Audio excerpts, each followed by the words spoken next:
এক মাদ্রাসায় এরকম খাদেম ছিল, তো খাদেমের সাথে বাচ্চারা খুব দুষ্টামি করত, ডাকতো গরু। কি হ্যাঁ, পড়ার সময় গরু ডাকতো। তো ও ছিল একটু সাদা সিধা, সাদা সাদা সিধা বোঝেন, সরল ছিল, সরল সহজ সরল, একটু হাবলা টাইপের, তো বেশি মাথায় নিত না। আবার দেখবেন হাবলা মানুষ চেতলে কিন্তু খবর আছে, ঠিক ঠিক না? একদিন বৃষ্টি হইতেছিল প্রচন্ড, এর দায়িত্ব ছিল ছেলেদেরকে খানা পরিবেশন করা। তো খানার সময় গেছে, খানা নিয়ে আসে না, তো ছেলেরা চিৎকার দিতেছে গরু কই গেল।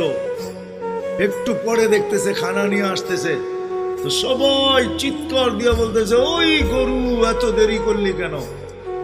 বাস সরল সহজ তো লেগে গেছে মাথায়।